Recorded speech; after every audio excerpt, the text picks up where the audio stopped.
G'day guys, game number 3 time between Storm8 and Amazon. This final's starting to heat up, Zepph.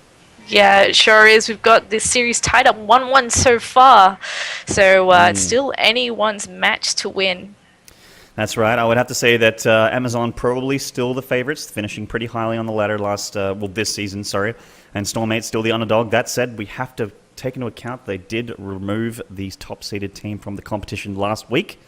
So let's not rule them out by any stretch of the imagination. And let's also look at these guys. One of them comes to mind. Our buddy Metzelmat's on the left here, the Monkey Man. He's a name that's very hard to forget and pronounce.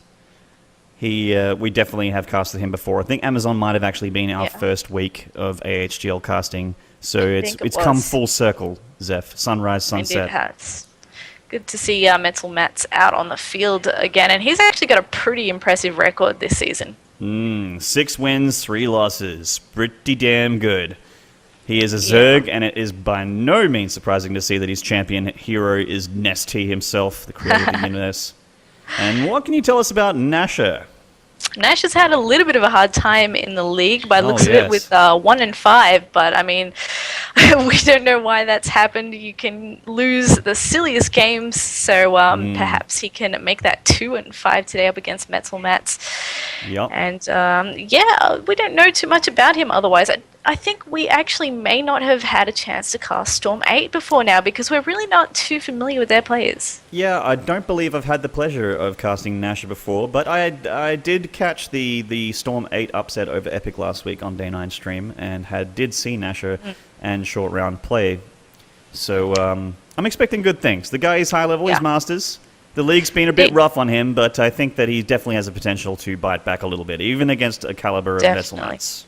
And it is a ZVZ that we've got coming up in this game. So yeah, anything can happen in ZVZ. You can't call it either way, even if one player looks a little bit more favored than the other, because Banelings are good and so are Mutas. Mutas are fantastic. In fact, they generally are in ZVZs these days.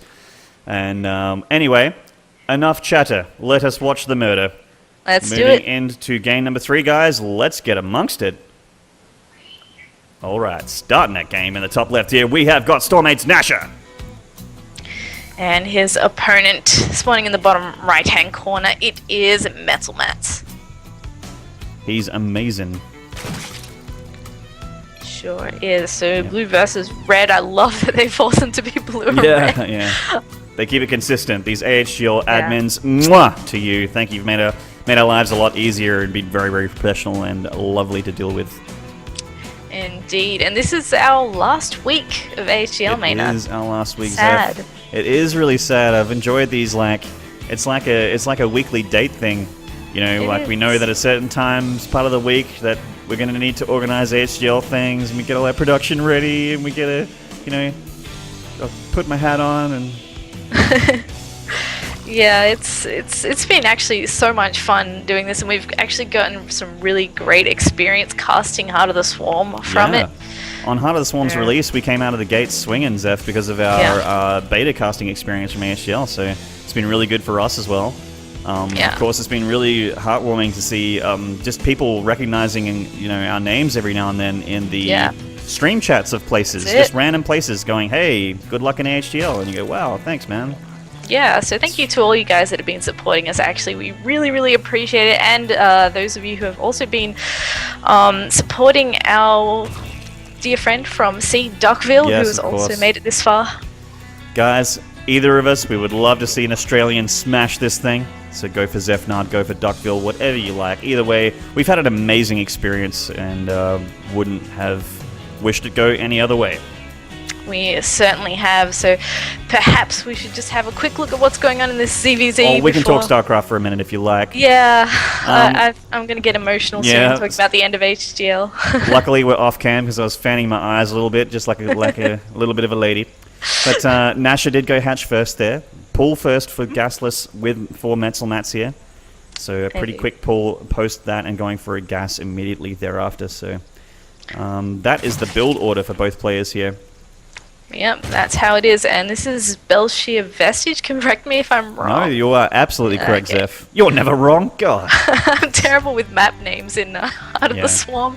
So bad to get them wrong so many times. That what's that one? The Acklon one? Acklon Flats? Oh, Acklon yeah. Wastes? I remember in early AHGL casts to just be like, Acklon Peaks, like Howling Wastes, I don't know, Heart of the Swarm, it's all new. But, you know, we're on the ball now. We've leveled up along with our portraits. Indeed, and I actually really like this map too because there's so many paths on it. It's really cool. It's actually really good for Terran, I feel. Lots of places to set up siege lines and just be annoying. Indeed. Really easy to drop on as well.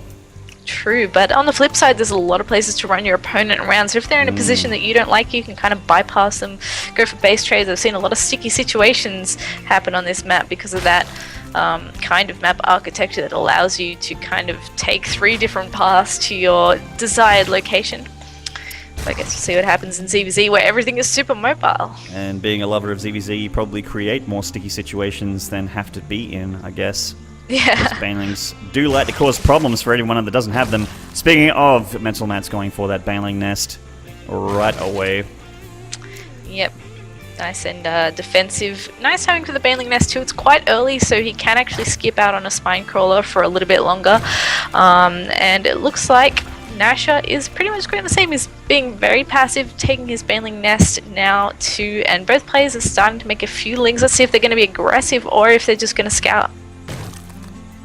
Just a couple lings here from Nasher, just going for a little bit of a scout. This Queen said, get lost. And so they did. But right now, yeah, like Zepph said, they were being passive, but we just saw a ton of links getting made here by Mental Mats, and Nasher just did the same.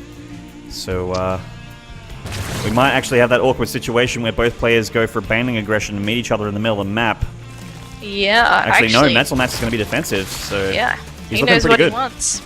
And I like that he's very decisive. He knows that he prefers to play defensive in this particular situation, so he's going to have that defender's advantage, and Nash has actually decided he wants none of that. He's moved right back and dropping 2 spines as well. He feels some counter aggression here. Good decision. I actually would have disliked if Nasher went for that attack there, because it almost certainly would have lost more than he would have gained with the position that Mental Mats already has. Even without spines, he already had the Banelings up. He already had a Ling advantage, so he was looking pretty good here.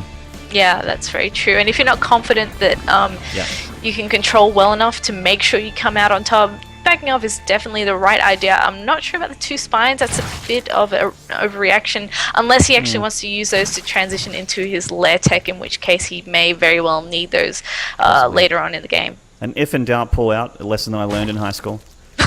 Lair on the way here for Mental Mats, over halfway done. Some drones on the way. Lair just started for Nasher, so a bit of a Lair advantage, or a bit of a tech advantage for Mental Mats off the bat here, heading into Tier 2 town. Yeah, I think Mental Mats will actually have the gas advantage, which is... Oh my god. This physics still get me, Zepph. Yeah, man, we need to see more of those. I just love watching. I don't even want to commentate when that happens. I just want to kind of... corpses. Just take it in. Just take it in. Yeah, so we have a Spire coming down from Mental Mats considerably early compared to the lair timing of Nasher, which still has a little ways to go, maybe another 20-30 seconds on that one. So if he decides to go for the Spire as well, he's going to possibly be in a spot of bother. A lot of units coming down here for Nasher. He really wants to deny this third. Got to be careful around this Baneling. Only the one Baneling though, and there are a lot of units here for Nasher. No, he's pulling them all back. Yeah, well, he's being safe once again, but that did force Mental Mats to make another 18 lings in response. But that will allow Mental Mats to actually go towards the third base of Nasher too and try and put on some pressure there. And he may or may not commit either, so it's that awkward spot of ZVZ where both players trying to get their mutas and not die to lings at the same time. You throw the first punch. No, you throw the first punch. Pretty much. Yep, circling in the dust. They will eventually throw the punch, though. That's how StarCraft works, Zepph. You can't just sit back, especially in ZVZ. Bunch of Lings trying to do the same things in Nasher. There is a Ling advantage here for Mental Mats, but some Banelings are about to morph on the hill. He's got to be careful here. Losing a big clump of Banelings. Oh my god! Goodness. He just lost most of his Lings there, and this leads him open to a counterattack by Nasher if he cleans this up. It sure does, but Nash is still a little bit worried because he knows Mental Mats. Well, he knows Mental Mats has 2 banelings of his own. Oh my god! Oh! Oh my god. I guess that's why he didn't attack Zepph. I guess that's why. Oh man, that was just the wrong moment. He decided, oh, maybe I'll just peek out and have a look. Nope. Is Mental Mats getting 2 layers? Yes. What? He is? What? This is... What? Wow, okay, this is interesting. Interesting. Okay, so a bunch of mutas going through the middle of the map, clearing out some overlords for Mental Mats. But 8 mutas already on the way for Nasher as well, preparing for the muta versus muta part of ZVZ that we all love and enjoy. Yeah, and I really like how Nasher is starting to put down some spore crawlers because he is supply blocked now from losing all those overlords, and he's going to need the extra defense because he's also going to be behind on the muta count, so he has to be really careful about how he engages. Make sure his lings are with him as well. He's actually getting arrived. He's getting really annoyed here by these mutas. He's lost a lot of overlords and forced to make quite a few to deal with his supply block. But the mutas are out for Nasher. Mental Mat's still with the muta advantage here, so he's actually taking out quite a few. Mutas are actually getting slaughtered for Nasher. He engaged without the full clump of them, and now the queens and mutas, all of them are going down, and there's only 1 spore in the back of this space to defend it. He may actually lose this hatchery. And he's just making lings here. Nasher looks like he may just want to try and go for a ling counterattack, but Mental Mat's making lings for the ground as well. These lings from Nasher moving across, but a reinforcement from Mental Mats might actually just clean this up. There is a baneling for defense. Oh, these lings just can't find an opening here. They may be able to put some hurt on this third, but the lings are not far away for Nasher. Meanwhile, the mutas at the third of Nasher tearing it apart. Indeed. Oh my gosh, so in the natural as well, killing mutas as they pop out. And Nasher has the Carapace upgrade coming along, but he has no mutas to support it, unfortunately. And it's looking like he's going to have a terribly hard time to actually get any out with the mutas, wreaking havoc on his economy and his production. He's trying to drop some emergency spores here. They build really, really fast, but just caught by surprise by this mutas transition from Mental Mats, not expecting it. Yeah, just didn't have the spores ready, and starting them way too late after that attack on the third unfortunately means that these drones need to evacuate. He's in a really tough position. The counterattack does come out for Nasher, however. He's cleaned up almost all the links on the ground, and he's going to do some damage in the natural. He should perhaps split off into the main as well, but the mutas, they're everywhere. They're just going to clean this up.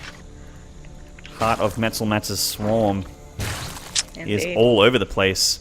Wow. Well, we have 16 workers killed for Nasher, 10 for Mental Mats, but Mental Mats, yeah, he's got damn mutas. 16 to 2. Yes, and also very important, he has that third base, so what's Nasher's next move going to be? I'm not sure what he can do. Nasher really wants to kill this third and try and even the playing field, but the Baneling Zergling defense of Mental Mats is going to make sure that that is short-lived.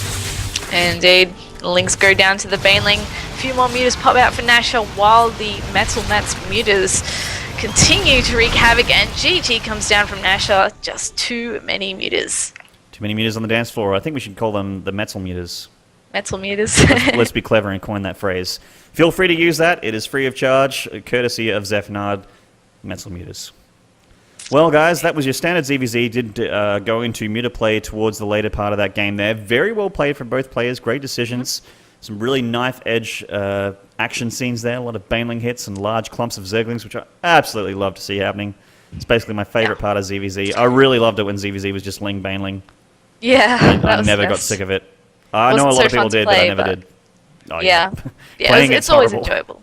Yeah, it's enjoyable to watch, definitely, because it's always action-packed. But, I mean, like in Wings of Liberty, when everything was Ling Bane versus Ling Bane, Ling Muta versus Ling Muta is very volatile, and you kind of engage and you don't know what's going to happen. I mean, you can't sit there and count all the mutas of your opponent before you engage. You just kind of have to go in and hope for the best. So, unfortunately, it's a bit of a sticky way to play ZVZ, but hopefully players will figure it out sooner or later. You got to play fast and you got to play smart, and if you're really, really good and really confident, you can try for Infestors as well and catch a muta clump. True. But it's you're really lucky. Such a risk. Yeah. Or you could just do what Zai did last week and make Hydras and somehow kill everything. Again, guys, watch that game. Game 3 from last week. It was awesome. Anyway, thank you very much, guys. We'll be seeing you in game number 4.